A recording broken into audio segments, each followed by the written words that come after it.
ॐ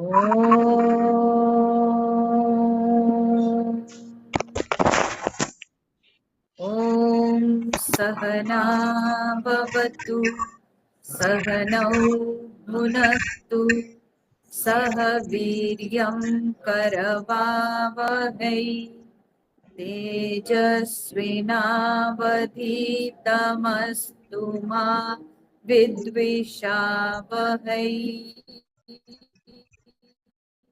ॐ शान्ति शान्ति शान्तिः।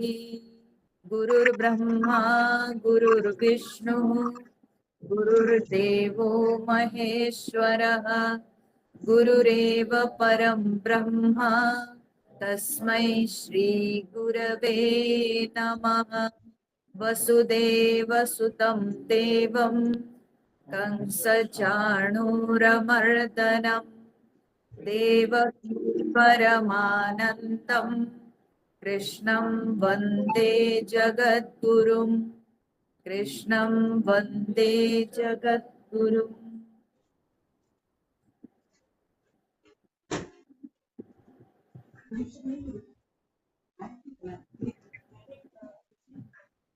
आज हम लोग 15 नंबर श्लोक से पाठ करेंगे।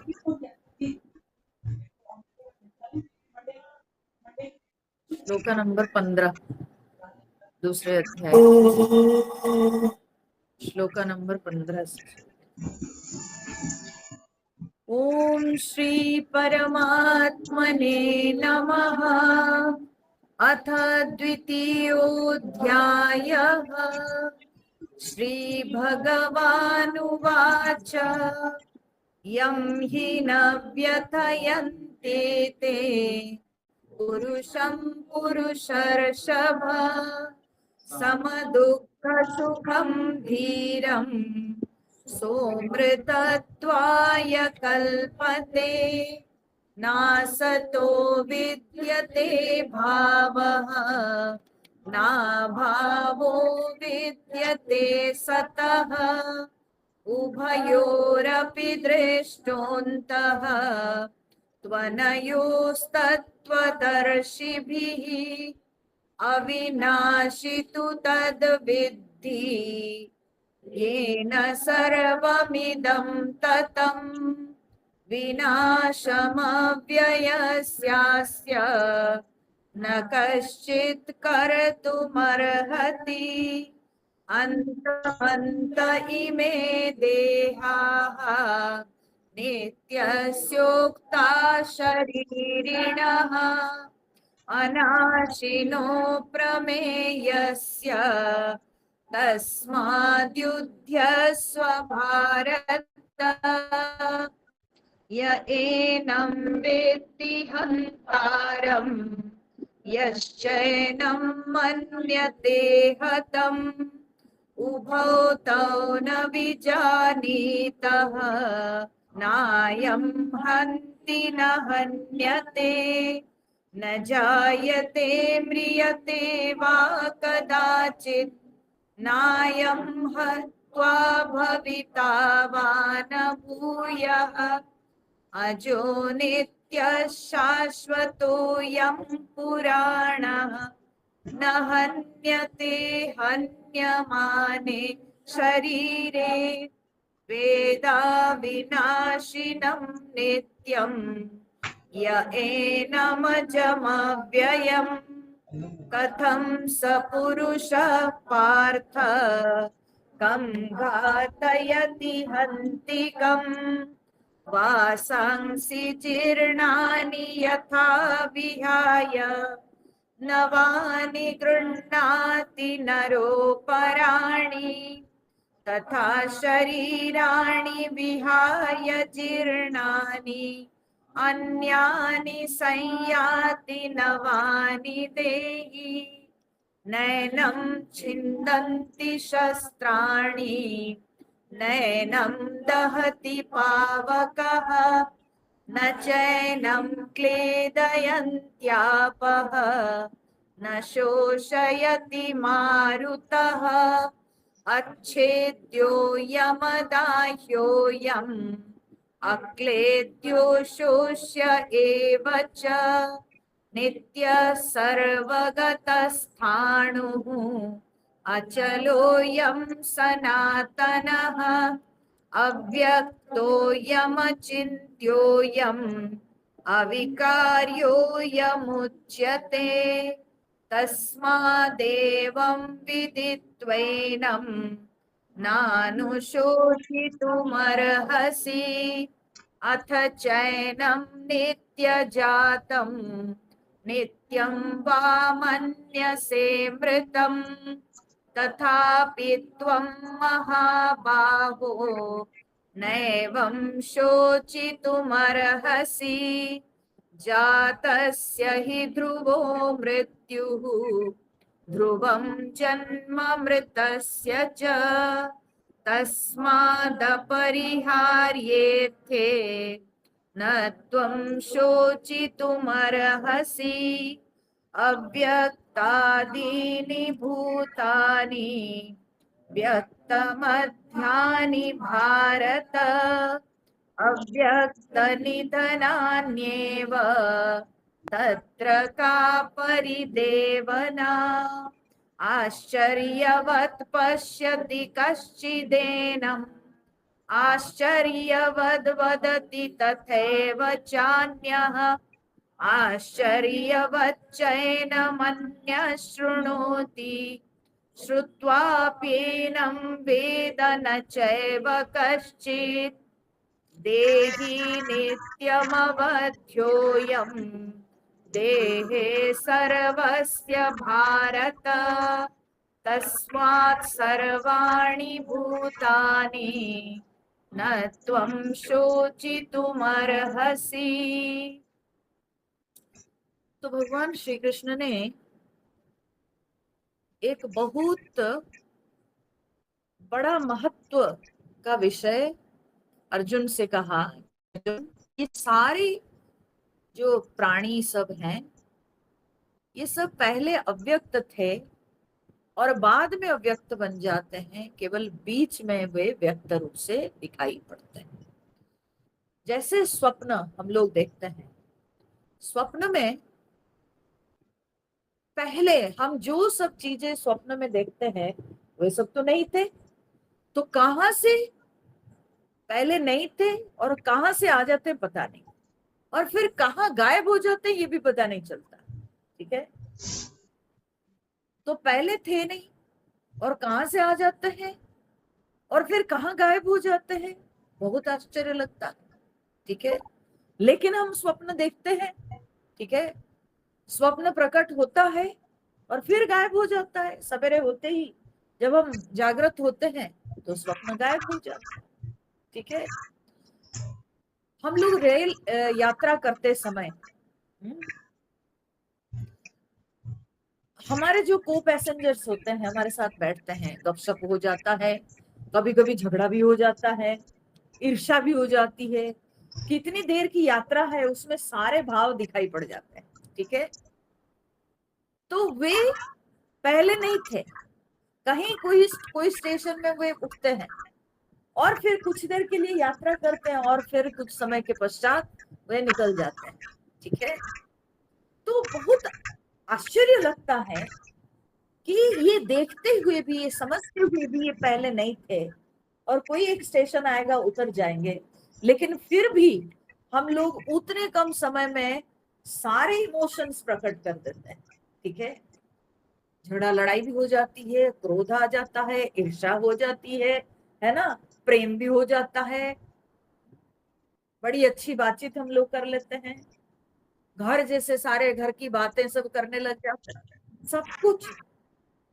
तो ये बहुत आश्चर्य है, और इसी प्रकार से ये संसार में भी सारे प्राणी लोग जो है वे पहले अव्यक्त थे, बाद में भी अव्यक्त हो जाते हैं और बीच में व्यक्त होते हैं। पर यहाँ पर एक बहुत बड़ा महत्वपूर्ण तत्व की बात गौड़पादाचार्य जी ने जब कारिका लिखे तो उसी में उन्होंने कहा है कि आदावंते च यन्नास्ति वर्तमाने भी तत्तथा। ठीक है, आदावन्ते च यन् नास्ति, माने आदौ अन्ते च यत् नास्ति। जो व्यक्ति आदि में नहीं, माने प्रारंभ में नहीं, अन्ते च नास्ति, और जो अंत में भी नहीं रहेगा, तो तब वर्तमान अपि तत्तथा, तो वर्तमान में भी उसको वैसे ही मानना पड़ेगा, यानी वो वर्तमान में भी नहीं है, केवल प्रतीत हो रहा है, लेकिन वर्तमान में भी वो नहीं है, यही मानना पड़ेगा। जो आदि में नहीं था और बाद में नहीं रहेगा, तो वर्तमान में कैसे हम उसको मानेंगे, उसकी विद्यता को कैसे मानेंगे? ठीक है, तो यानी यह जो संसार जो दृश्यमान हो रहा है, ये हमको प्रतीत हो रहा है, लेकिन फिर भी इस संसार का अस्तित्व नहीं है।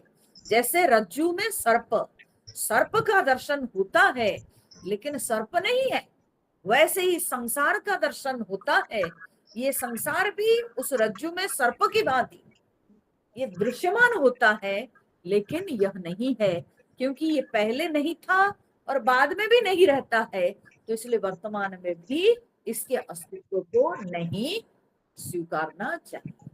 ठीक है, ये जो है ये ज्ञान की पराकाष्ठा है। भगवान गौड़पादाचार्य जी इस जो है सुंदर तर्क को स्थापित करते हैं कि भाई जो पहले नहीं बाद में नहीं, तो अभी कैसे होगा, अभी कैसे उसके अस्तित्व को हम मान सकते हैं? तो इसलिए उसका अस्तित्व अभी भी नहीं है। ठीक है, जैसे रज्जू में सर्प नहीं है, ठीक है, रज्जू में सर्प नहीं है, रज्जू पर सर्प भास रहा है लेकिन सर्प है नहीं। उसी प्रकार से अधिष्ठान ब्रह्म तत्व पर ये संसार भास रहा है, लेकिन यह संसार नहीं है। इस तरह से समझना चाहिए। देखिए, यह समझ हो जाने से जो है, ऐसा नहीं कि हमारे व्यवहार में कहीं बदलाव आएगा। ठीक है, व्यवहार जैसे है वैसे चलता रहेगा, लेकिन इस तरह के ज्ञान से जब हम समझ गए, देखो जैसे रज्जू में सर्प, हम अगर ये समझ गए कि यहाँ पर सांप नहीं है, ये केवल मात्र एक रज्जू है जो कि सवेरे पड़ा हुआ था, अभी सांप जैसे दिख जाता है। ठीक है, एक दिन आप चौंकेंगे, लेकिन टॉर्च जला के जब देख लिए तो दूसरे दिन वहां सांप जैसे लगेगा पूरा आपको, लेकिन आप चौंकेंगे नहीं। आप बोले अरे मेरे को पता है, कल यही हुआ था मेरे साथ, हम डर गए थे, लेकिन टॉर्च जलाए जब देखे कि ये तो रस्सी ही है, वही रस्सी पड़ी हुई है।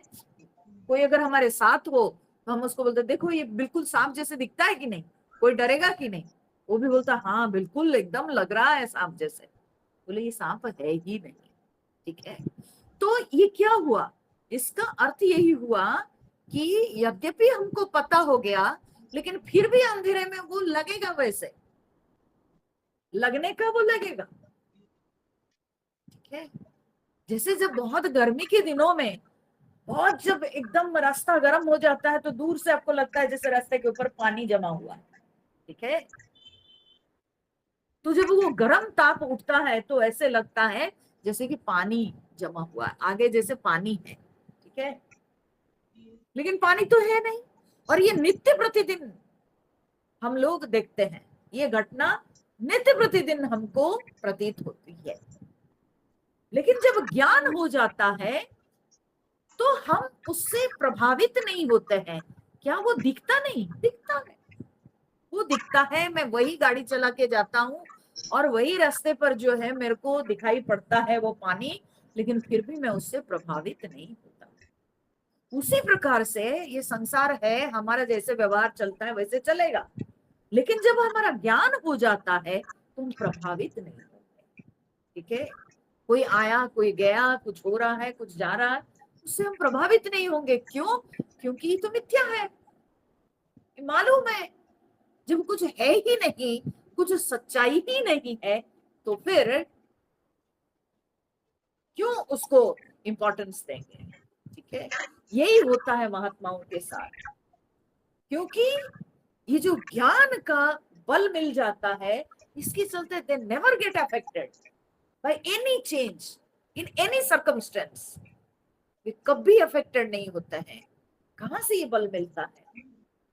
तो ये बल मिलता है इस ज्ञान से। तो जब ये ज्ञान प्राप्त हो जाता है तब व्यक्ति बिल्कुल व्यथित नहीं होता है, तब बिल्कुल प्रभावित नहीं होता है।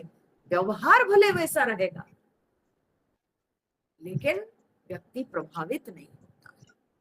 ठीक है, व्यवहार है, चलता रहेगा। ठीक है, संसार मिथ्या, शरीर मिथ्या, मन मिथ्या, सब मिथ्या। तो मिथ्या में मिथ्या बरत रही है तो उसमें प्रभावित नहीं होते हैं ज्ञानी व्यक्ति, विद्वान व्यक्ति उसमें प्रभावित नहीं होते हैं। ठीक है, तो यही आश्चर्य की बात है। अधिष्ठान होते हुए भी दिखता नहीं। ठीक है, अधिष्ठान ब्रह्म तत्व वो होते हुए भी दिखता नहीं, और दिखता है जो नहीं, जो नहीं वो दिखता है, और जो है वो आंखों के सामने आता नहीं। और जो लोग उसको देख पाते हैं वे बड़े आश्चर्य सा उसको देखते हैं। ठीक है, बहुत आश्चर्य सा देखते हैं। क्यों? क्योंकि अब तक ये लगता है कि अब तक मैं क्या देख रहा था। ठीक है, मैं अब तक क्या देख रहा था? मैं वही देख रहा था जो नहीं था, मैं उसको देखते आ रहा था, और जो था मैं उसको कभी देखा ही नहीं था। इसलिए जिस दिन उस तत्व के साथ साक्षात्कार हो जाता है, जिस दिन उस ब्रह्म तत्व को व्यक्ति अनुभव कर लेता है तो उसको बड़ा आश्चर्य लगता है।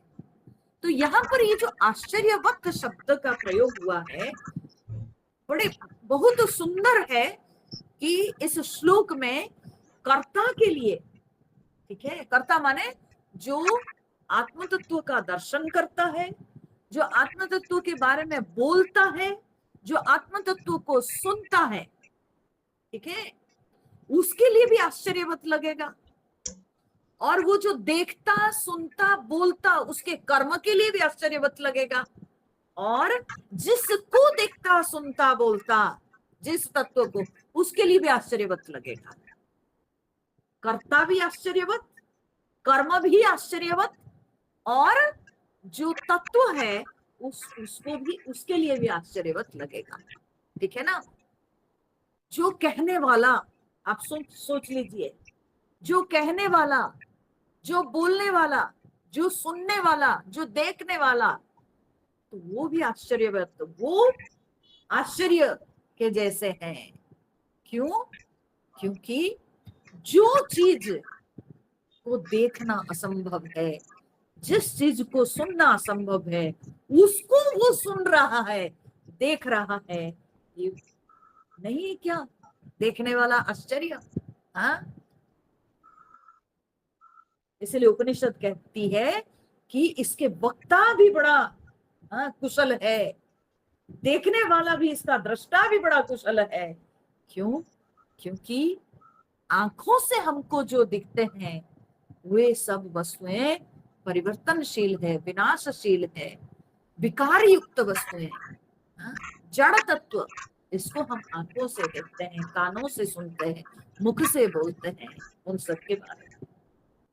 और जो वस्तु के कोई रूप नहीं, आकार नहीं, विकार नहीं, गुण नहीं, धर्म नहीं, उसको देखना, उसको बोलना, उसको सुनना है, जो भी उसके बारे में सुनते हैं वे आश्चर्य है, जो बोलते हैं वे आश्चर्य है। भगवान इसलिए गीता में ही बोलते हैं, मनुष्याणाम सहस्रेषु कश्चित यतति सिद्धये यतताम अपि सिद्धानाम कश्चिन मां व्यक्ति तत्व।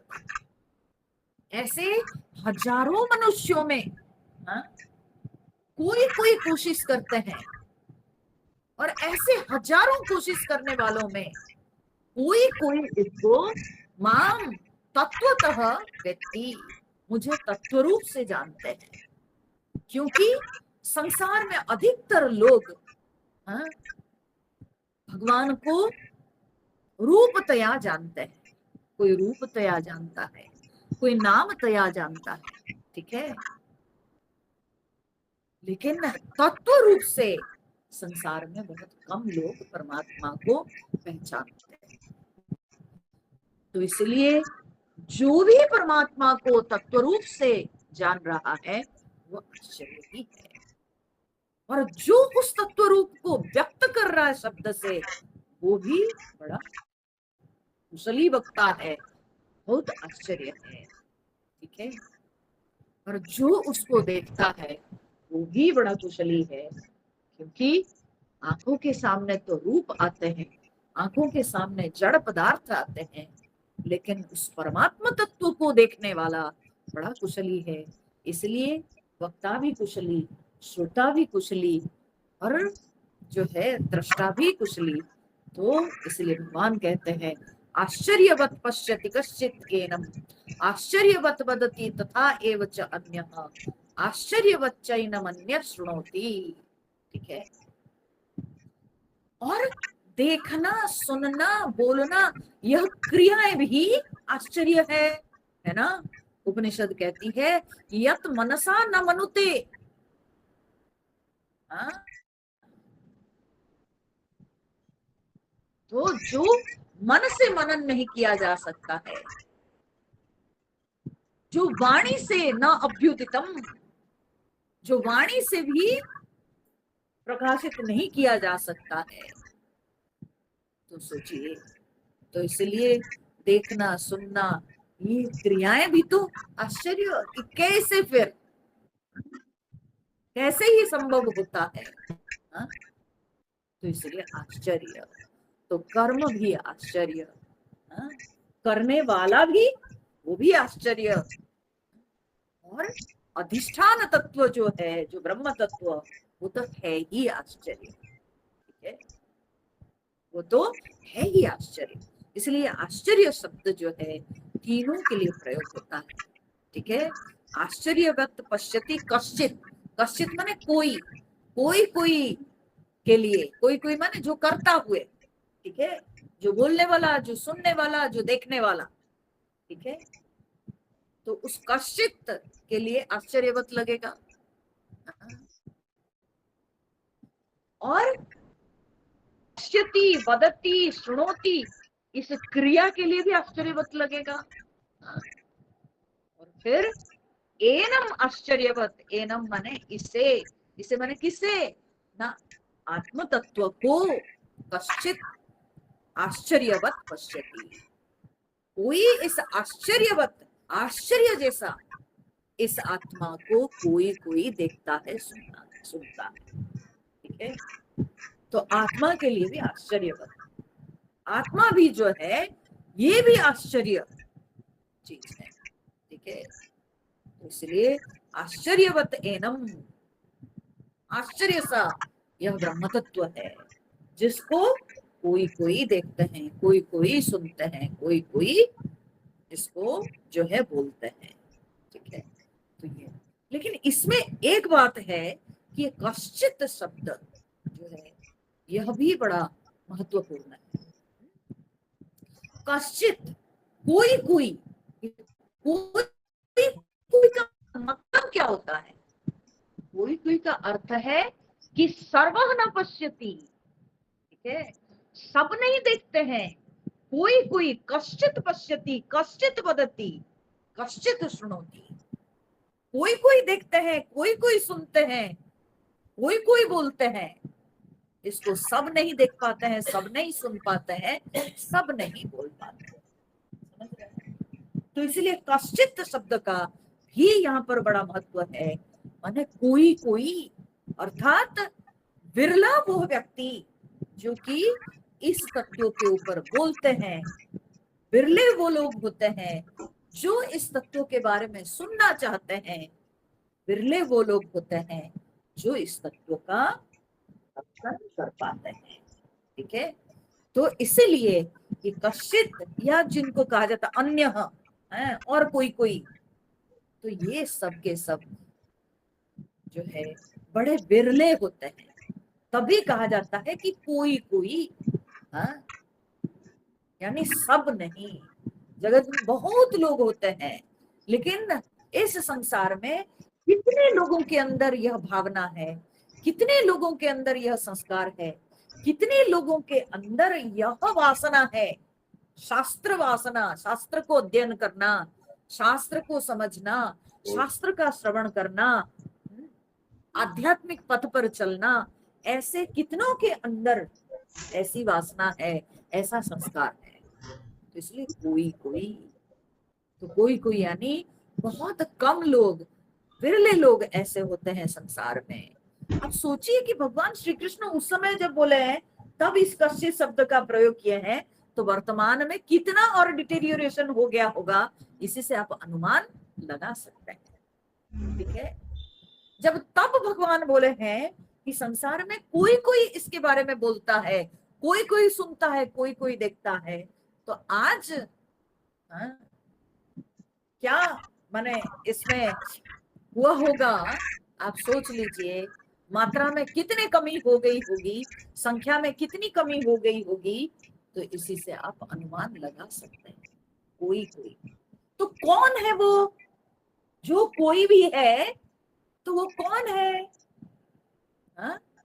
तो बोलते हैं जो व्यक्ति कर्म योग, भक्ति योग, उपासना का अभ्यास के ईश्वर गुरु कृपा से संपन्न होकर जो व्यक्ति श्रवण मनन निधिध्यासन के द्वारा अपनी बुद्धि को शोधन करके जो व्यक्ति प्रयासरत है उस अध्यात्म, उस ब्रह्म तत्व की ओर, तो उसी को यहाँ पर कश्चित रूप से सूचित किया गया। समझ रहे हैं? उसी के लिए कश्चित शब्द का यहाँ पर प्रयोग हुआ है। इसमें सब लोग नहीं हो सकते, तो कोई कोई मतलब विरले ऐसे लोग qualified, there are only very few people who are qualified for this path, and those qualified ones, what are their qualifications? तो बोले विवेक वैराग्य से युक्त है ना, समुदमादि षट संपत्ति से युक्त, जिसके अंदर मुमुक्षुता है, जो व्यक्ति कर्मयोग, भक्ति योग, उपासना, ये सब मार्ग को अनुष्ठान करके, इस सब मार्ग का पालन करके ईश्वर और गुरु कृपा से संपन्न, केवल अपने पुरुषार्थ से नहीं होता है, उसमें भी जो ईश्वर कृपा जिस पर है, गुरु कृपा जिस पर है, ईश्वर गुरु कृपा से संपन्न व्यक्ति जिसकी बुद्धि का शोधन हो चुका है, उसी को यहाँ पर कोई कश्चित शब्द से सूचित किया गया। तो ये कश्चित शब्द को इतना जो है हल्का रूप से नहीं लेना चाहिए। ये कश्चित शब्द में बड़ा वजन है कि कौन है तब। ठीक है, कौन है जब कोई कोई, तो वो कौन है? बोले कि वो ये है। ठीक है, तो वही लोग परमात्मा के बारे में श्रवण कर पाते हैं, वही परमात्मा के ऊपर चिंतन कर पाते हैं, वही परमात्मा के विषय में बोल पाते हैं, वही परमात्मा के दर्शन प्राप्त कर पाते हैं। उन्हीं को यहाँ पर कोई कोई रूप से सूचित किया।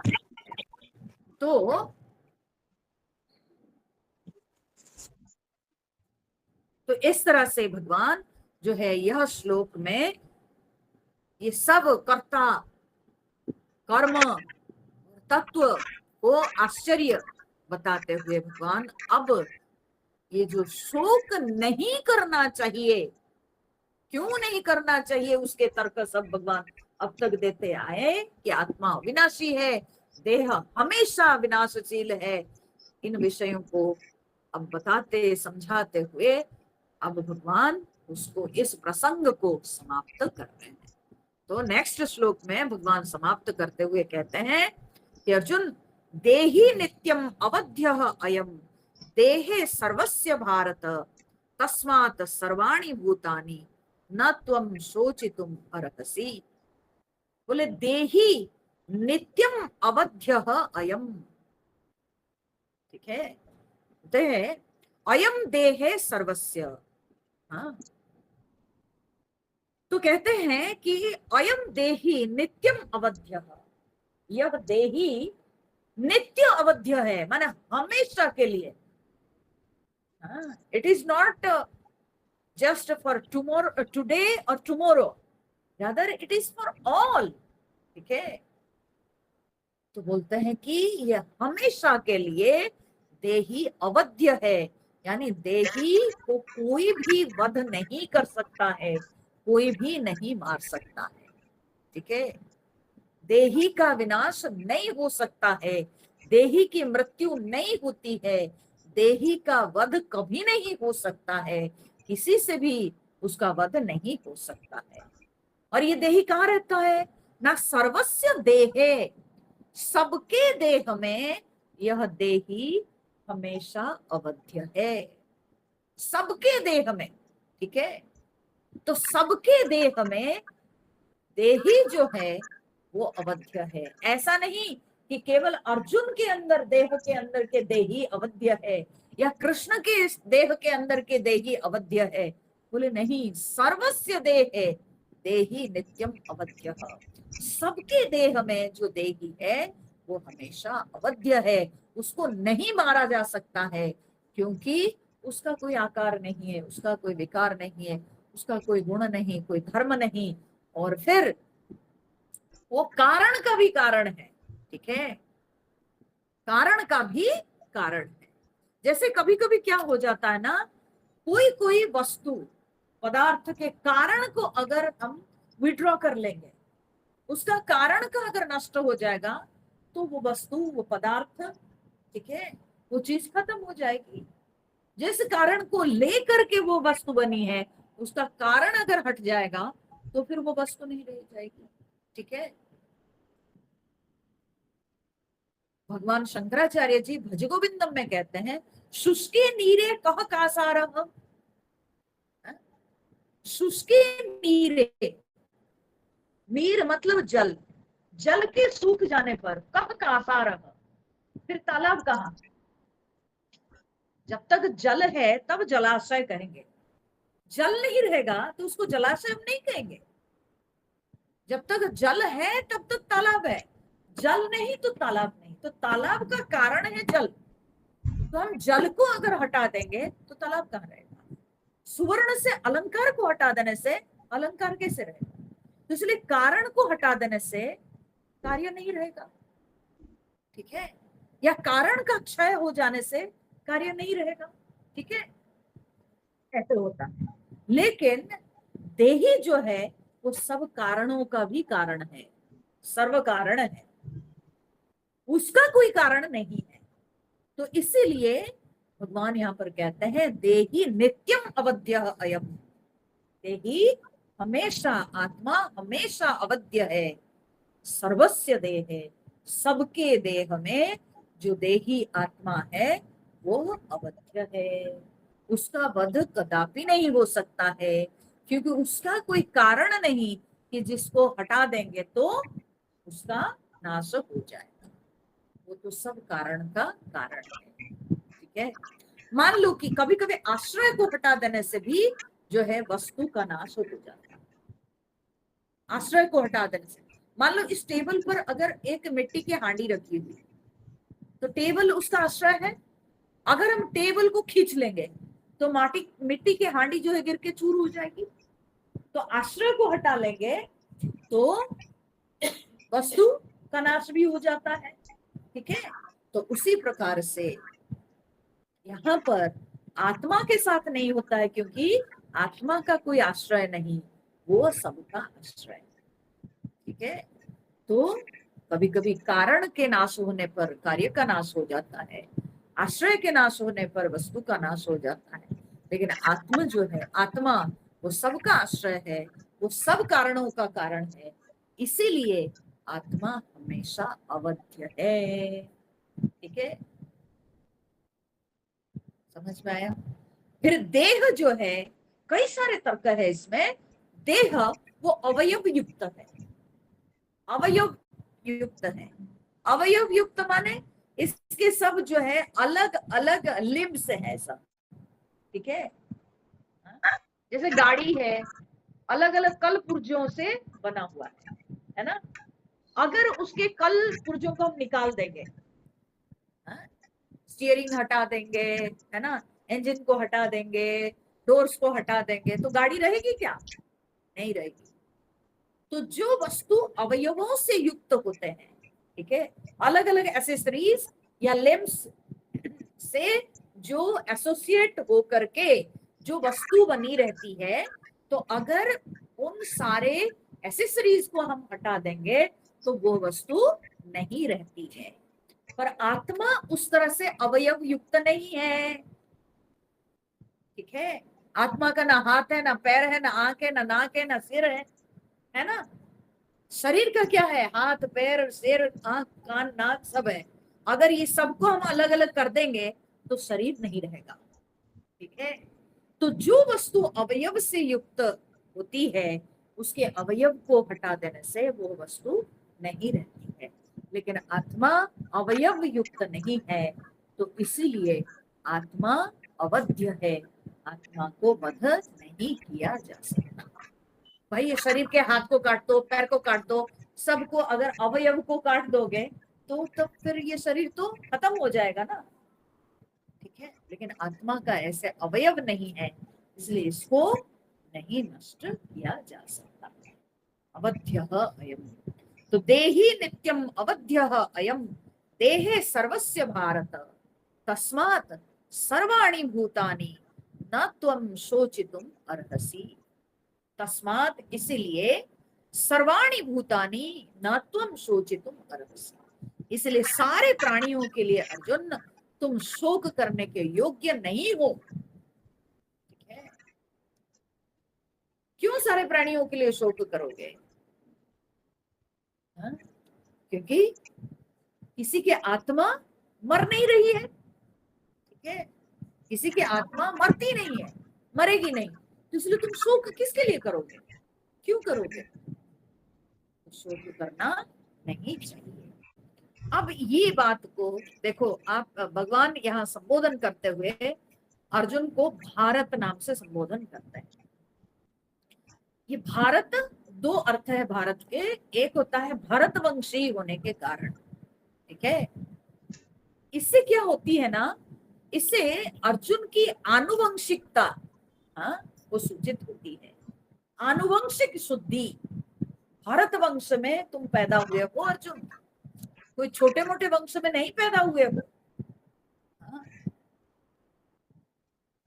वो भरत के वंश में तुम पैदा हुए हो, जो भरत एक हाथ में एक शेर के दोनों पैरों को एक हाथ में पकड़ के दूसरे हाथ में उसके मुंह को मोड़ दिए थे। तुम ऐसे भरत के वंश में तुम पैदा हुए हो, तुम कोई साधारण क्षत्रिय नहीं हो, ऐसे भरत के वंश में तुम जन्म लिए, ठीक है।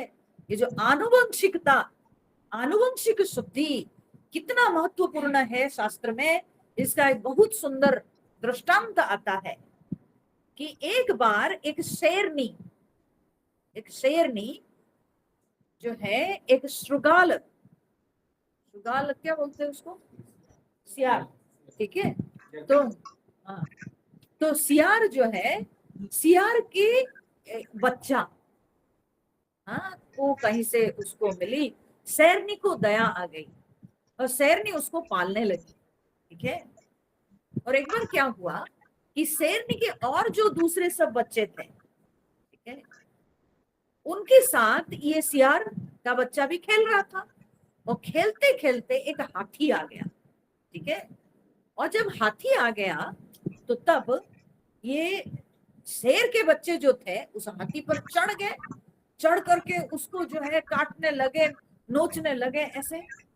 और सियार वहां से भाग निकला और भाग के आके शेरनी से बोलता है कि माँ पता है हमारे सब भाई लोग जो हैं वे एक पहाड़ पर चढ़ गए हैं, और चढ़ करके बताइए उसको काट रहे हैं, उसको नोच रहे हैं।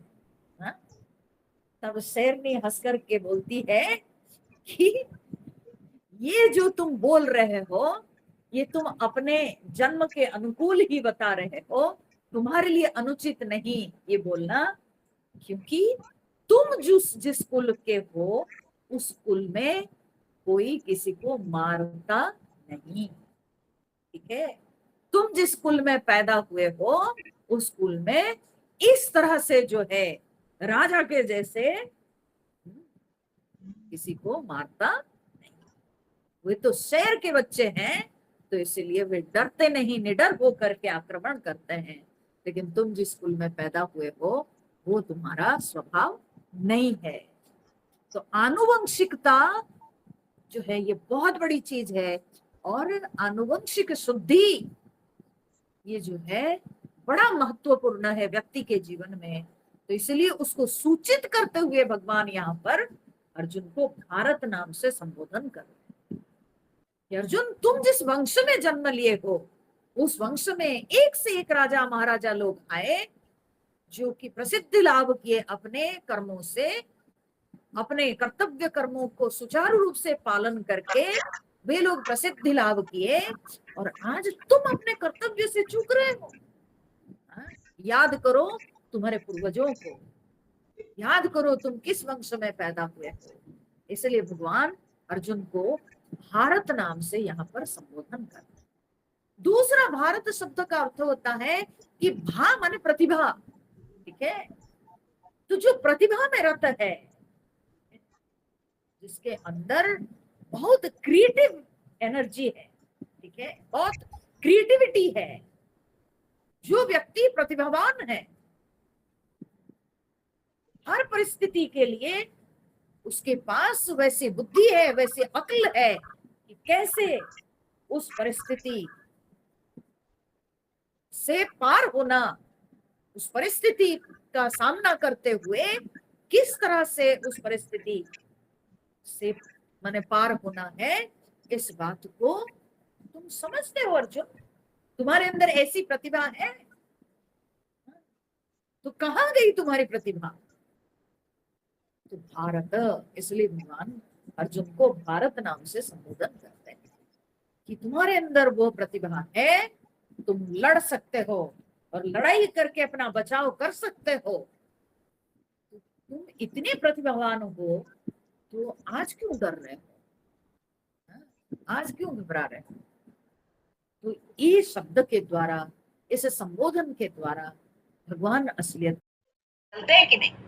और जब वो यज्ञ में जब आहुति देता है और आग जल उठती है तो बहुत सारे कीड़े भी आग की तरफ आकर्षित होकर मर जाते हैं, जल जाते हैं। तो क्या ब्राह्मण यज्ञ छोड़ देगा? क्या ब्राह्मण यज्ञ करना छोड़ देगा? क्योंकि हिंसा होती है, मुझे पाप लगेगा, छोड़ देगा? नहीं। तो ब्राह्मण जब कर्म करता है उसमें भी हिंसा होती है, क्षत्रिय युद्ध करता है तो हिंसा होती है। अगर हमारे देश के सैनिक नहीं लड़ेंगे, नहीं मारेंगे, तो जो शत्रु लोग हैं वे देश में प्रवेश नहीं कर जाएंगे। तो यही उनका धर्म है, समझ रहे हैं? तो इसलिए क्षत्रिय भी जब लड़ता है तो युद्ध में वो कईयों को मारता है, हिंसा होती है, तो उसमें भी वो भी घोर कर्म है, ठीक है। वैश्य जब खेती करता है, हल चलाता है, तो पता नहीं उसके हल के नीचे कितने सब कीट पतंग आते हैं, कीट सब आते हैं, वे मर जाते हैं, छोटे छोटे जीव जंतु मर जाते हैं, ठीक है। जब अनाज को फटकना पड़ता है तो उसमें भी कई सारे कीड़े मर जाते हैं, है ना। वैश्य कर्म में भी हिंसा है, शूद्र कर्म में भी वो झाड़ू लगाता है, लिखता है, उसमें भी कई सारे कीड़े मर जाते हैं। तो किसके कर्म में हिंसा नहीं है बताइए?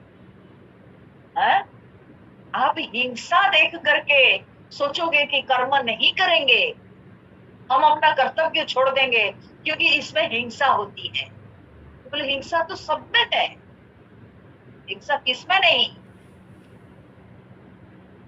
हिंसा सब में होती है। हम रास्ते पर चलते हैं, क्या हिंसा नहीं होती है हमसे? इतने कीड़े हमारे पैर के नीचे आके मर जाते हैं, सोचिए। तो इसीलिए धर्म में अपनी मनमानी नहीं चलती है कि नहीं नहीं क्षत्रिय कर्म में बड़ी हिंसा होती है, हम छोड़ करके ब्राह्मण कर्म को पकड़ लेंगे। तो ये गलत बात है, इसमें मनमानी नहीं।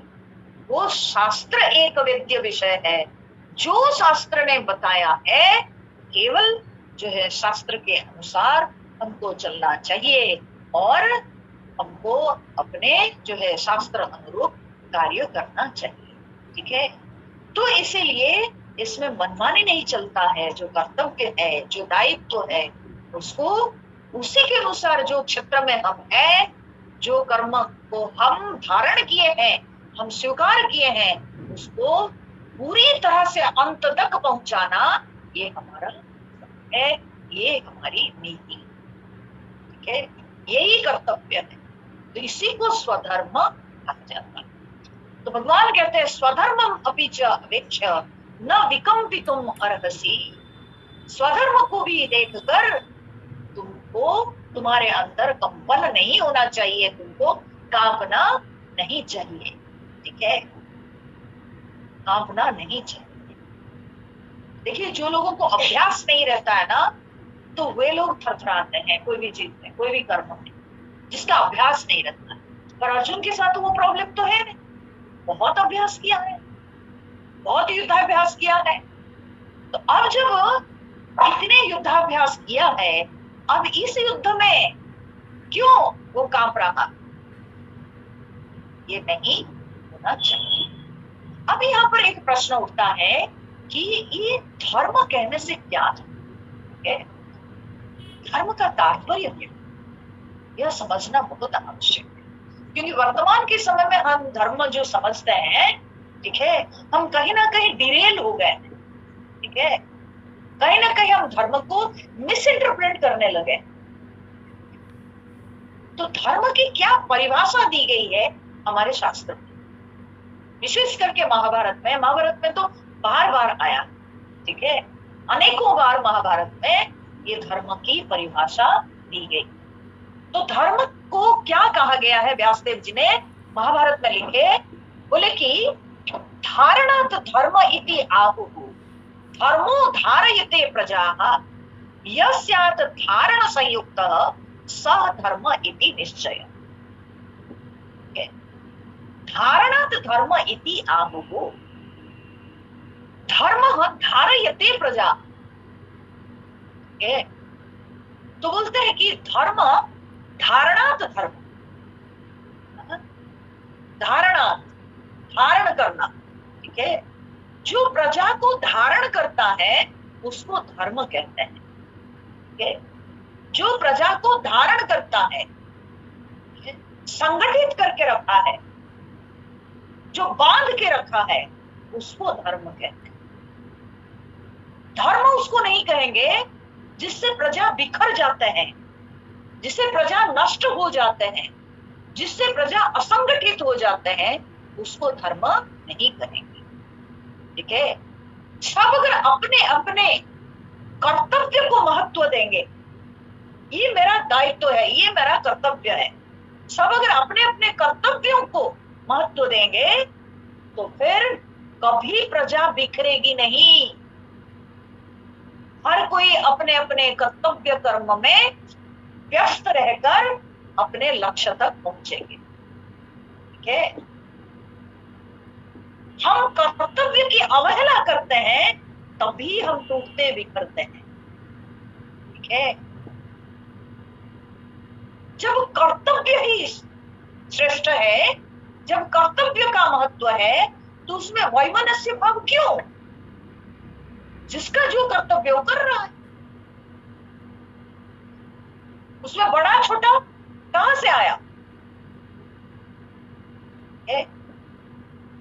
ये संसार को सुचारू रूप से चलने के लिए परमात्मा, ठीक है, जो प्रजा को धारण करता है उसको धर्म कहते हैं। ठीक है, जो प्रजा को धारण करता है, संगठित करके रखा है, जो बांध के रखा है, उसको धर्म कहते हैं। धर्म उसको नहीं कहेंगे जिससे प्रजा बिखर जाते हैं, जिससे प्रजा नष्ट हो जाते हैं, जिससे प्रजा असंगठित हो जाते हैं, उसको धर्म नहीं कहेंगे। ठीक है, सब अगर अपने अपने कर्तव्य को महत्व देंगे, ये मेरा दायित्व है, ये मेरा कर्तव्य है, सब अगर अपने अपने कर्तव्यों को महत्व देंगे तो फिर कभी प्रजा बिखरेगी नहीं। हर कोई अपने अपने कर्तव्य कर्म में व्यस्त रहकर अपने लक्ष्य तक पहुंचेंगे। ठीक है, हम कर्तव्य की अवहेला करते हैं तभी हम टूटते बिखरते हैं। ठीक है, जब कर्तव्य ही श्रेष्ठ है, जब कर्तव्य का महत्व है, तो उसमें वैमनस्य भाव क्यों? जिसका जो कर्तव्य वो कर रहा है, उसमें बड़ा छोटा कहां से आया? ये संसार को सुचारू रूप से चलने के लिए परमात्मा ने एक सुंदर व्यवस्था दी है। किसी भी आप अनुष्ठान में देखो, संगठन में देखो, वहां की व्यवस्था होती है, सबको उनकी उनकी ड्यूटी बांटी गई है, सब अपने अपने ड्यूटी कर रहे हैं तभी संगठन चलता है। ठीक है, कोई भी अनुष्ठान, कोई भी संगठन, और अगर सब लोग अपने अपने ड्यूटी पर ध्यान देंगे तो वो संगठन में सवाल ही नहीं उठता है किसी के बीच में वैमनस्य आएगा लोगों के बीच में, या संगठन टूटेगा, ऐसा कभी होगा नहीं। जब हम अपने कर्तव्य पर नहीं ध्यान देते हैं, हम अपने कर्तव्य में अवहेला करते हैं, तभी संगठन टूटता है, तभी अनुष्ठान जो है डगमगाने लगता है। तो उसी प्रकार से यह संसार को भी सुंदर सुचारू रूप से चलने के लिए भगवान एक व्यवस्था बनाए हैं। ठीक है, तो उस व्यवस्था को मानते हुए हर व्यक्ति को अपने कर्तव्य के बारे में सचेत रहना चाहिए। प्रत्येक व्यक्ति को अपने कर्तव्य के बारे में सचेत रहना आवश्यक है। ठीक है, तो अर्जुन क्षत्रिय होने के नाते उनके लिए युद्ध करना ये उनका धर्म है, ये उनका कर्तव्य है। देखिए, जो स्वधर्म होता है ना, ये जो है दो स्तर पे होता है, एक भीतरी और एक बाहरी। ठीक है, एक भीतरी और एक बाहरी स्तर पे स्वधर्म का पालन। तो भीतरी स्तर पे क्या होता है? भीतरी स्तर पे ये होता है कि वो एक जो है कर्तव्य धारा में, हमारे कर्तव्य की धारा में वो एक हमारी मानसिकता बनाता है।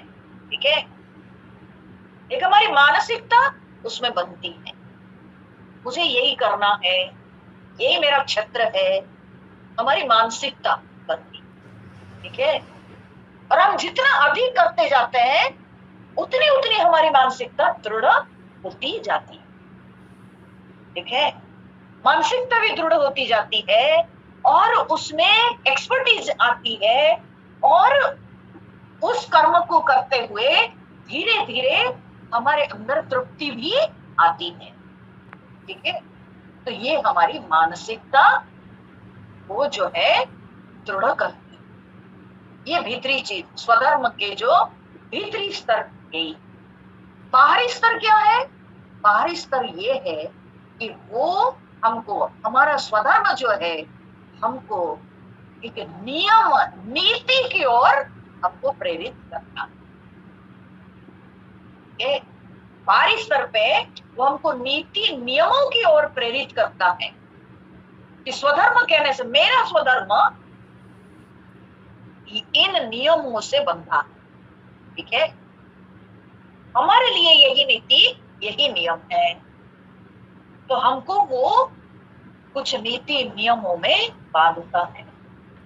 तो इस प्रकार से स्वधर्म जो है वो दो स्तर पे अभ्यास किया जाता है। ठीक है, तो भगवान अर्जुन को यहाँ पर यह शिक्षा देते हैं कि अर्जुन, तुमको स्वधर्म का पालन करना चाहिए। जब व्यक्ति अब आप सोचिए, जब व्यक्ति बाहरी स्तर पे नीति नियम श्रृंखला में अपने आप को बांधता है और जब उसकी मानसिकता भी अपने कर्तव्य के प्रति दृढ़ होती जाती है, तो तब बताइए मुझे कि क्या कभी प्रजाओं में कहीं वैमनस्य भाव हो सकता है? कभी आ सकता है? नहीं हो सकता, क्योंकि हर कोई अपने श्रृंखला को समझेगा, हर कोई अपने नीति से बद्ध रहेगा और हर कोई अगर अपने कर्तव्य की ओर प्रेरित होगा और उसकी मानसिकता दिन पर दिन दृढ़ होती जाएगी और धीरे धीरे उसके अंदर उस क्षेत्र में दक्षता बढ़ती जाएगी, तो क्यों वो समाज टूटेगा? कैसे वो समाज टूटेगा? तो इसलिए स्वधर्म बड़ा महत्वपूर्ण विषय है। स्वधर्म को ध्यान में प्रत्येक व्यक्ति, समाज के प्रत्येक व्यक्ति को अपने धर्म के प्रति सचेत रहना चाहिए। तो इसलिए भगवान यहाँ पर अर्जुन को उसके स्वधर्म की ओर प्रेरित करते हैं। निठल्ला जो कुछ करना नहीं चाहता है, जो भागना चाहता है, ठीक है, जो पलायनवाद करता है, वो व्यक्ति कोई भी पुरुषार्थ को प्राप्त नहीं कर सकता है, क्योंकि अर्थ के लिए भी करना है कर्म। अर्थ कहो, काम कहो, धर्म कहो, सब में महत्वपूर्ण है। तो इसलिए जो स्वधर्म है ना, ये कहा जाता है पाथ ऑफ लीस्ट रेजिस्टेंस है। मुझे अपने कर्तव्य के बारे में सचेत रहना है, बस यही मेरा कर्तव्य है। Automatically rest of the things जो है वो हट जाए, ठीक है। अपने आप ही दूसरी चीजें, अनावश्यक बातें जीवन से जो है हट जाएगी और बिल्कुल हमको क्लियर अपना रास्ता दिखेगा। मुझे यही करना, यही मेरा कर्तव्य है, बस इस समय के लिए यही मेरा कर्तव्य है। अदर थिंग्स वो साइड हो जाते हैं। तो इसलिए भगवान यहाँ पर अर्जुन को कहते हैं कि अर्जुन, स्वधर्मम अभिच अवेक्ष न विकम विमुख। स्वधर्म को देखते हुए वो कामना की चाहिए। बहुत महत्वपूर्ण है कि हम अपने कर्तव्य के बारे में सोचें। और कर्तव्य ही हम सबको मानता है। प्रत्येक व्यक्ति अपने कर्तव्य को समझ ले, तो कभी भी कोई अनुष्ठान कहिए, कोई संगठन कहिए या समाज कहिए, कभी टूटेगा, ठीक है, कभी नहीं टूटेगा। मैं आपको यहाँ पर आपकी दृष्टि आकर्षित करना चाहूंगी, जो कि नॉर्मली हम लोग इस दिशा में कभी सोचते नहीं।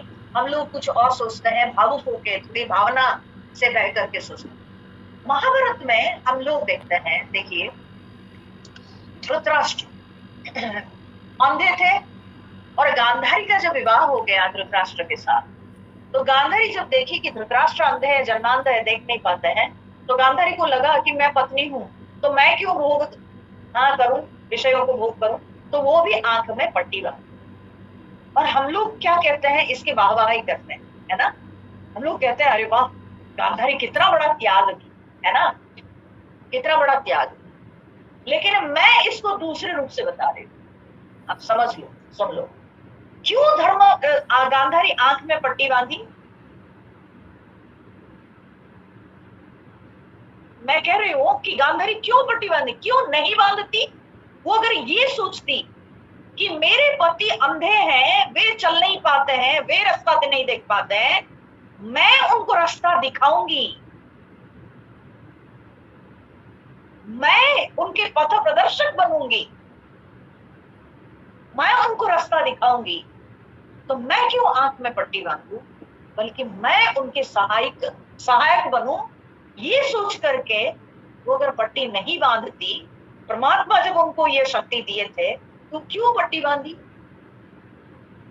वो सहायिका बनती धृतराष्ट्र के। नतीजा क्या हुआ आप सब लोग जानते हैं, पट्टी बांध के रखी और जब विशेष शक्ति प्राप्त हो गई उस तपस्या के कारण, उसके बाद उसने क्या की? अधर्म के पेट तक आई।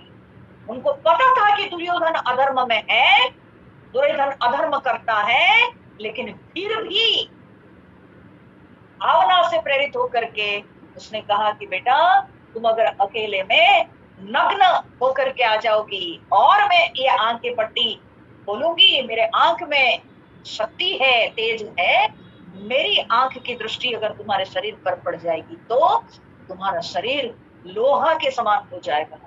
तो क्या की इतने दिन की तपस्या के फल को उसने क्या की? ये तो भगवान श्री कृष्ण अर्जुन के पक्ष में थे, पांडवों के पक्ष में थे, वो तो चाल चलाए, वो बात दूसरी है। लेकिन सोच लीजिए अगर भगवान कृष्ण नहीं होते तो समाज के लिए कितना विध्वंसक था वो, आप इसको सोचिए, है ना। तो इसलिए कभी कभी ऐसा होता है कि हम लोग भावना से प्रेरित हो जाते हैं, हम लोग को ऐसे लगता है कि अरे वो व्यक्ति बहुत अच्छा किया, बेचारा वो तो इस तरह से सोचा। नहीं नहीं नहीं, ठीक है, कर्तव्य का पथ जो है बड़ा कठोर होता है,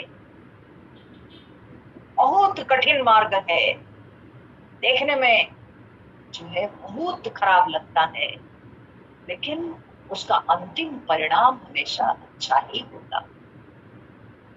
तो धर्म वो चीज है कि हम कहेंगे कि हम धर्म का पालन करते हैं, लेकिन धर्म का पालन करके अधर्म की पीठ अगर ठोकेंगे और अगर अधर्म को सहारा देंगे तो वो भी सही नहीं, जो कि द्रोण और पितामह भीष्म कर रहे। तो इसी कारण से भगवान अर्जुन को स्वधर्म की ओर प्रेरित कर रहे हैं कि अर्जुन तुम अपने स्वधर्म के बारे में सचेत हो जाओ, तुम अपने स्वधर्म की ओर हो। परमार्थ विषय को अगर समझ नहीं पाते हो, कम से कम स्वधर्म को तो समझो, स्वधर्म को समझो। क्योंकि जो व्यक्ति स्वधर्म का पालन करता है वो व्यक्ति कभी उच्छृंखल नहीं हो सकता है।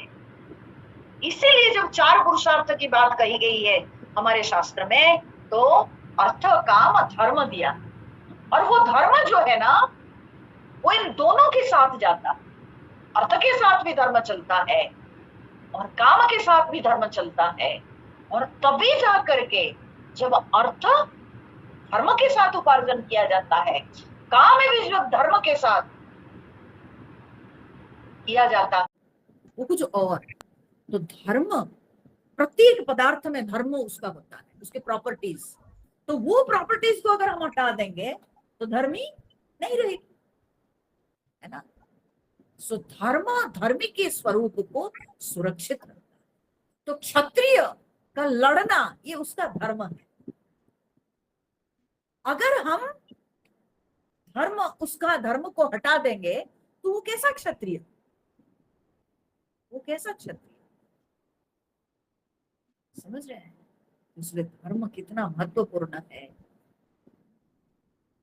प्रत्येक व्यक्ति को अपने धर्म के बारे में सचेत रहना चाहिए कि मेरा धर्म क्या है, और अपना धर्म को समझकर उसी के अनुरूप अनुष्ठान करना चाहिए।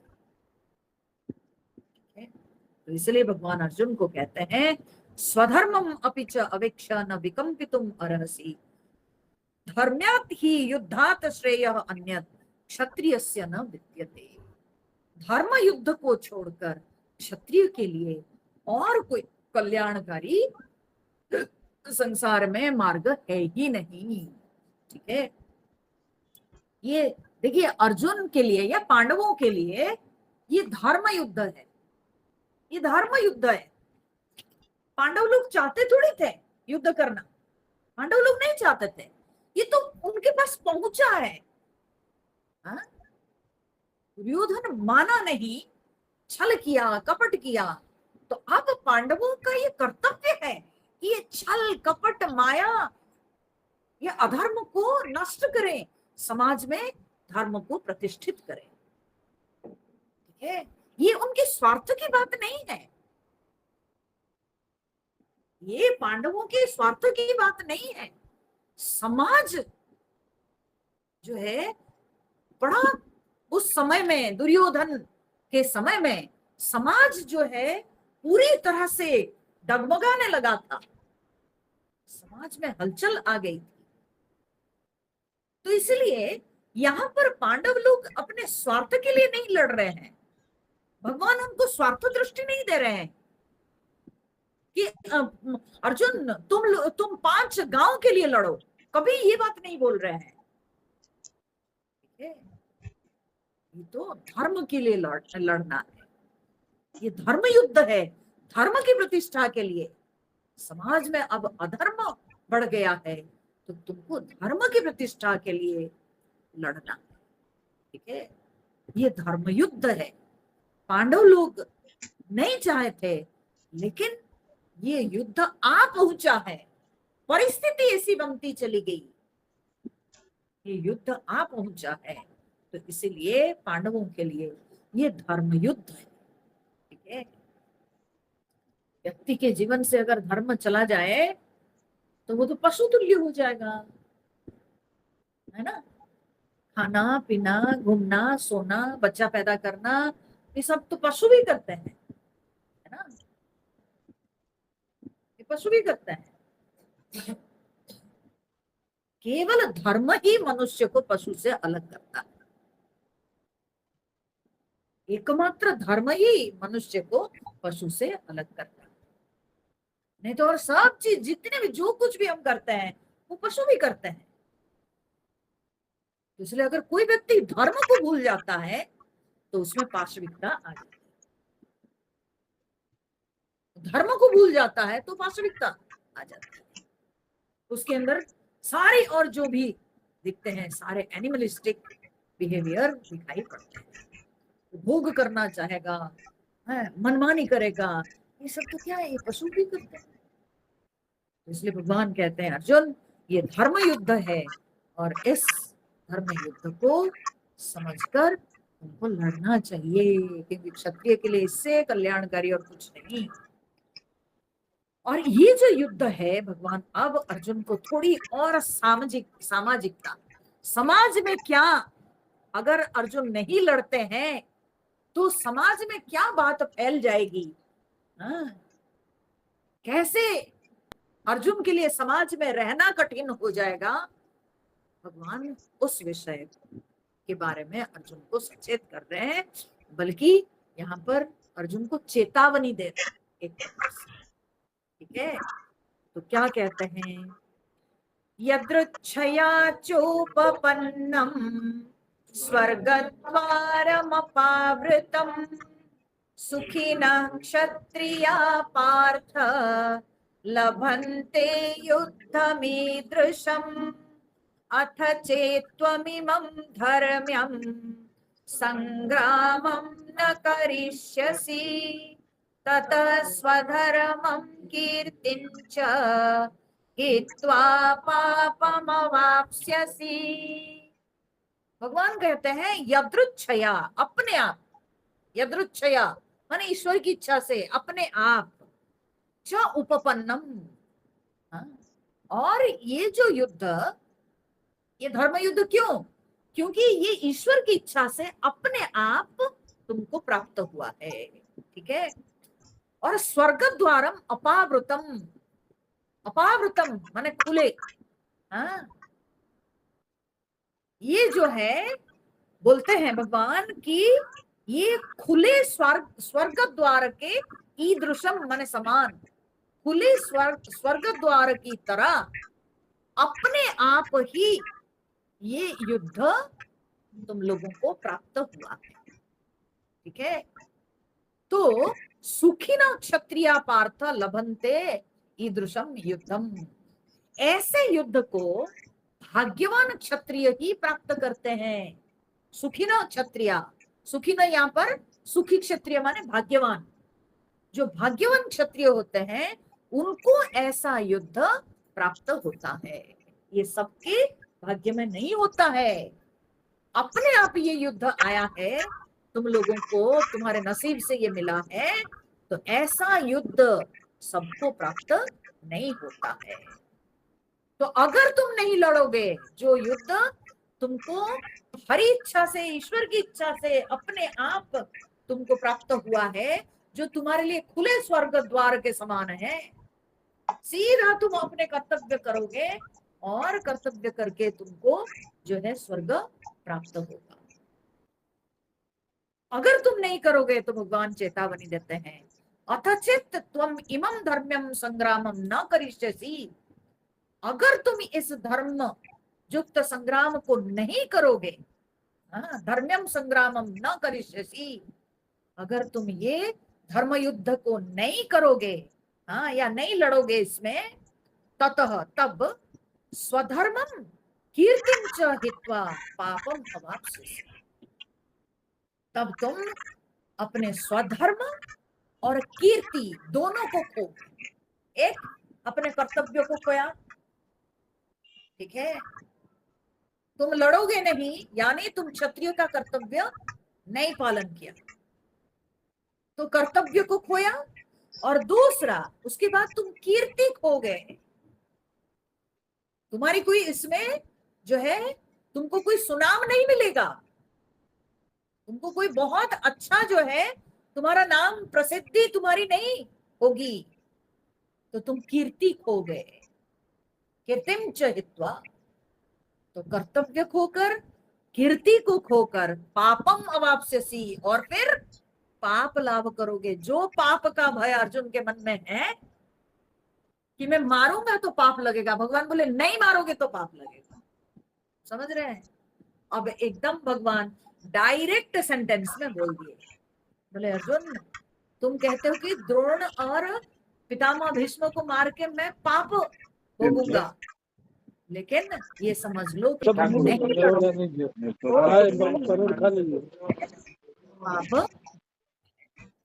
पापम अवाप्स्यसि, तुम्हारा पाप हो, इसलिए तुम समझ, ठीक है। अब भगवान ये चेतावनी को और भी बता रहे हैं कि आगे और भी क्या होगा, समाज में तुम्हारी बदनामी होगी, लोग क्या क्या बातें करेंगे, उसको हम लोग अगले सत्संग में देखेंगे, ठीक है। आज हो गया टाइम। हरिओम। ओम पूर्णमदः पूर्णमिदं पूर्णात् पूर्णमुदच्यते पूर्णस्य पूर्णमादाय पूर्णमेवावशिष्यते। ओम शांति शांति शांति। हरिः ओम। श्री गुरुभ्यो नमः। हरिः ओम।